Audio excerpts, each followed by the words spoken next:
Yesterday marked a somber milestone. 1,000 days since Russia invaded Ukraine. Over 1 million lives have been lost or wounded, a staggering human toll. Yet instead of seeking a path to peace, the Biden administration is choosing escalation. Billions of taxpayer dollars have been funneled into this conflict with little or no oversight and no end in sight. It's as if writing blank checks has become our primary foreign policy strategy. This has extracted a huge human cost. Just days ago, President Biden authorized Ukraine to use American-provided long-range weapons to strike inside Russia. Let me repeat that. We are now enabling attacks using U.S. weaponry inside Russian territory. When I first saw the headline, I didn't believe it. I hoped it was maybe a joke or fake news. It was neither. It was real. Now, this is not a step toward de-escalation. Nothing could be further from that. In fact, this is a dangerous provocation, one that brings the United States perilously, unacceptably close to a direct conflict. Please. Unacceptably close to a direct conflict with a nuclear-armed adversary. In response, Russia has updated its nuclear doctrine, lowering the threshold for the use of nuclear weapons. This, Madam President, is not a game. The rounds are live and flying, and I would add, deadly. The specter of nuclear war is now looming larger than it has in decades. Yet the administration seems undeterred, even willing, as if eager to risk U.S. security for the sake of scoring one last cheap political point against the incoming Trump administration and the American people.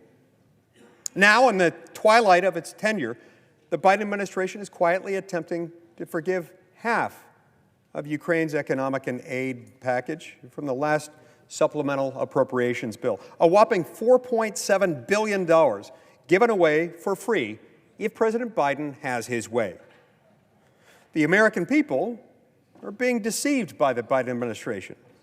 Americans were told Ukraine would repay that sum when this bill passed. In fact, that's part of how they got it passed. It was, you might say, a without which not of that bill's passage. Now, they're being stuck with the tab. Now, let's be clear. Forcing the American people to pick up this tab removes an essential point of leverage for the U.S. to bring Ukraine to the negotiating table. It prolongs a bloody war. It drains our own scarce, precious resources and gives Ukraine a freebie we don't extend, even to our closest allies, all without accountability or a strategy that prioritizes America's interests first. But it's worse than that. It does so in a way that puts us in the firing line of a nuclear-armed adversary. Moreover, a significant portion of this sum was allocated to fund the salaries of President Zelensky and Ukrainian bureaucrats. What kind of message does that send? At a time when American families are pinching pennies because we've spent money we don't have, causing us to just print more money, causing every dollar the American people earn to buy less. It's absolutely unconscionable that their hard-earned tax dollars are being used to underwrite the administrative costs of a foreign government and the salaries of foreign bureaucrats, all in a way that makes us less safe, all in a way that puts us in a precarious position we haven't faced since most of us were children. Our constituents are tightening their belts and making tough decisions about health care, education, and basic necessities. Yet we're being asked to finance the operational expenses of another nation's government? Madam President, we have a duty, a solemn duty, a sacred duty to our constituents to ensure that their hard-earned money is spent wisely and ethically, and at a minimum, not in a way that makes them less safe, not in a way that paints a target on their back for an adversary with nuclear weapons. We certainly have a constitutional duty to prevent unnecessary escalation that could lead to catastrophic consequences. And we have a duty to uphold the will of the American people who very recently, just over 2 weeks ago, voted for a different president with a different foreign policy, one that works for the American people and not against them. Instead, as a final parting gift, and yes, I use that word very, very euphemistically,